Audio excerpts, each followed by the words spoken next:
My first guest on this week's show is Dr. Bill Callahan. He's board certified with the American Board of Psychiatry and Neurology. Dr. Bill, it's good to see you again. Thank you. Glad to be here. You know, it's interesting that you're here and we're having a little bit of a conversation before coming on the air because there's so much controversy and anger and just people are very upset over this whole healthcare debate. And I'm not asking for any kind of official position from you, but I wanted to talk about why people are so emotional, are so angry about all of the news surrounding this. I mean, we've been talking about this healthcare reform issue really for a good 20 years. Some people say even longer than that, and it's been championed by several senators, and it seems to be coming to a head here in 2009. We're being promised there's going to be a vote of some kind, and that just seems to have created this volcano of anger. What do you think about all this? Well, first, I think it's great that people care about health care and that they're passionate and that they are speaking up. So that part of it, I think, is excellent because, you know, what could be more important to all of us in our future but health, which is really the foundation of everything else we do. But what does worry me is I'm seeing in the media reports a lot of things called anger, and I see this in primetime TV that I would call an explosive tantrum or explosive discharge technically, which is really a volcano of anxiety coming out in an unhealthy way. And I think it would be helpful to try to separate anger, which I'll give you a secret, feels a lot better than anxiety, from this kind of explosive kind of thing we've been seeing on TV that gets loosely called anger.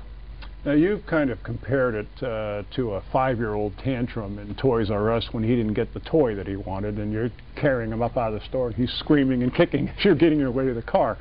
You've compared to the anger that we've been seeing at these town hall meetings and even in the congressional chambers while the president's giving a speech. You've compared it to a tantrum. Well, what I'm trying to get people to understand, I give patients a list. Screaming, yelling, throwing things, breaking things, hitting is really a tantrum. Those are unhealthy behaviors aimed at manipulating or doing something to another person. But when we talk about anger, we're really talking about an inside-the-body experience below the neck. And it's very different than those kind of somewhat abusive, somewhat destructive, and I think largely ineffective tactics. So you see these clips of people screaming and disrupting meetings, and hopefully most of us wouldn't tolerate that behavior from our 5 or our 6 or our 7-year-olds. So I think we need to help train people a little bit better. What does anger actually feel like? What does it actually look like? Because it isn't the dramatic way we tend to see it on TV. Well, it's interesting you bring up TV at this point because I think the news media just is loving what's going on right now because it makes for great sound bites every night. I mean, one of the things that I can remember specifically was Senator Arlen Specter at his town hall meeting literally being shouted out of the room by people in that building. But it gets kind of scary, too, because we've seen people showing up to these things packing heat, carrying guns. And because the gun is strapped to their thigh or held over the back of their shoulder, the police can't do anything about it because they may have a permit for that weapon and it's not a concealed weapon. But you just have to think that that's a recipe for disaster. Because I'm not so concerned about the responsible gun owner who may have the license and knows that it's not concealed. I'm worried about the guy at home watching this thinking to himself, well, wow, he got on TV and all he had to do was bring a gun. But see, those are behaviors that are very flashy and showy, which is why television likes them sometimes, and why it's so tough for us as psychiatrists who are experts in emotion, because genuine emotion isn't generally flashy and showy. It isn't dramatic.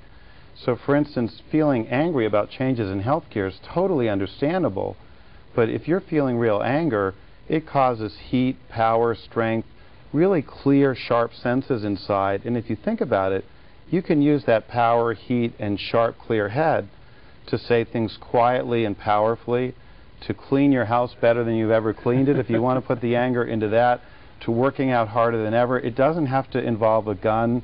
It doesn't have to involve screaming or name-calling, interrupting other people, which is what happens when we get flooded with anxiety because we're holding maybe not just anger, but maybe sadness and being really scared about the changes. And then we get to a meeting and we're just like this with all kinds of tension.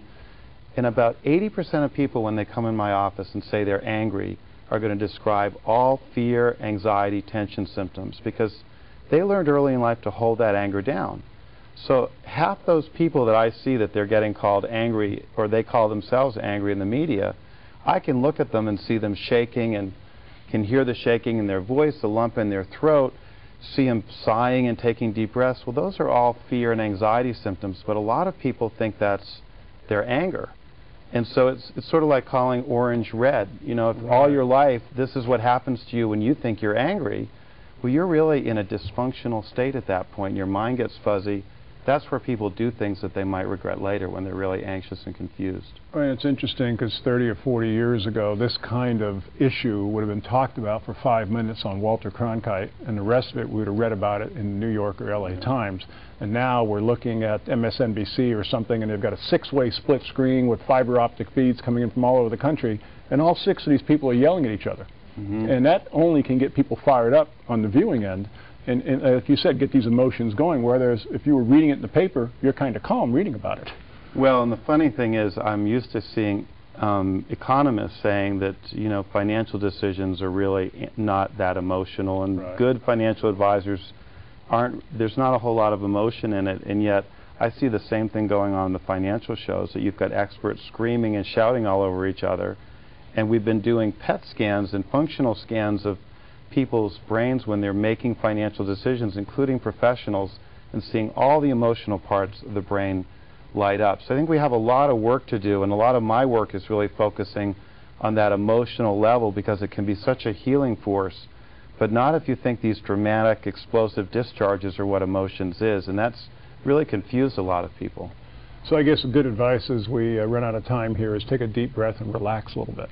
And focus on the inside and get in touch with what's underneath and start to connect with that, not just what you're going to do to get the other person to see things your way. Dr. Bill Callahan, of course, he's also a member of the Orange County Medical Association. Dr. Bill, thanks so much. Thank you, John.